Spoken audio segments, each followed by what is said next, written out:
വന്ദനം. ഒരു കഥ കേട്ടാലോ? ഞാൻ ഉണ്ണി, 13 വയസ്സ്. ഞാൻ മരിച്ചിട്ട് ഇന്നേക്ക് 5 ദിവസമായി. ഇന്നാ എൻ്റെ ശരീരം കിട്ടുന്നേ. ജീർണിച്ച് നേരമൊക്കെ മങ്ങി, കണ്ണൊക്കെ തള്ളി, ആൾക്കാരൊക്കെ കണ്ണുപൊത്തി, പേടിച്ച് കണ്ണുപൊത്തി. എൻ്റെ കുടുംബത്തിൽ ഇനി ആരും ബാക്കിയില്ല. എനിക്ക് 10 ദിവസം പ്രായമുള്ളപ്പോൾ എൻ്റെ അച്ഛൻ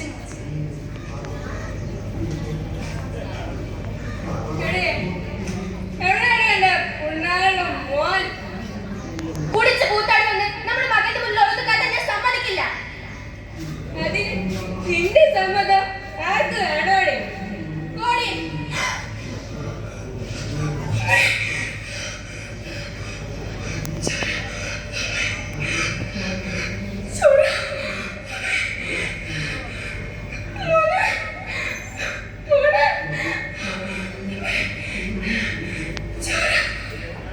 അങ്ങനെ അമ്മ പോയി.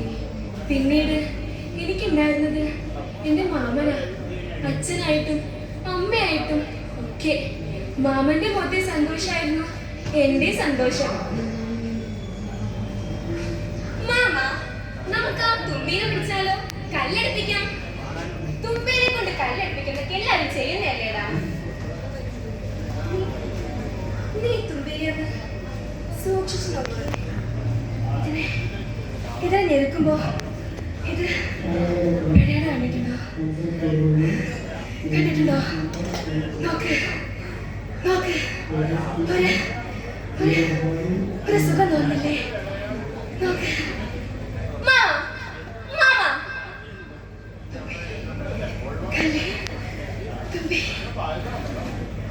അങ്ങനെ ഒരു ദിവസം മാമൻ എന്നെ പുറത്തേക്ക് കൂട്ടിക്കൊണ്ട് പോയി.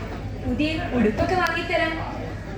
മാമ, നമ്മളെന്താ ഈ ആറ്റിന്റെ തീരത്ത്? ഈ ആറ്റിന്റെ തീരത്ത് ഒരു ഭാഗത്തായിട്ട് മീനൊക്കെ ഉണ്ടല്ലോ, ഇങ്ങനെ പൊങ്ങിച്ചാടും. നോക്ക് നോക്ക്, കണ്ടോ? നോക്ക്, സൂക്ഷിച്ചു നോക്ക്. വാ.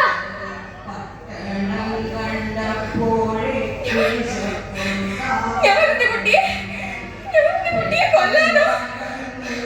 ചതിച്ചതാ, എന്നെ ചതിച്ചതാ. തെളിവുകളെല്ലാം ഇവനെതിരാണ്. ഇത് വലിയ ഒന്നാമത്തെ കേസൊന്നും അല്ലല്ലോ. ഇവനെ കുറിച്ച് എല്ലാം അറിയുന്നത് ആ കുട്ടിക്കായിരുന്നു. അതാ അവൻ ആ പാവത്തിനെ, എന്നിട്ട് അവനെ നിപ്പ് കണ്ടില്ലോ സാറേ. ഞാൻ ഓടിപ്പോയി സാറേ. ഞാൻ സുഖമായിട്ട് ഓടിപ്പോയി. എന്നെ പോലെ എത്രയോ കൊലപാതകികള് ഇന്ന് ജയിലിന് പുറത്തുപോയിട്ട് സുഖമായിട്ട് ജീവിക്കുന്നു. ഞാൻ ഓടിപ്പോയി സാറേ. ഭ്രാന്താ, എനിക്ക് ഭ്രാന്താ.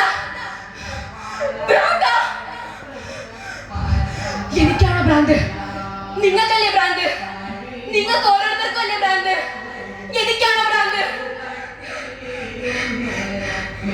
ചതിച്ചതാ, എന്നെ ചതിച്ചതാ. ഞാനെന്റെ കുട്ടിയെ കൊല്ലാനോ? എന്റെ ഈ ഏകാഭിനയം കേവലം ചില കൊലപാതകങ്ങളെ പറ്റി മാത്രമായിരുന്നു. ചിന്തിക്കൂ. നന്ദി, നമസ്കാരം.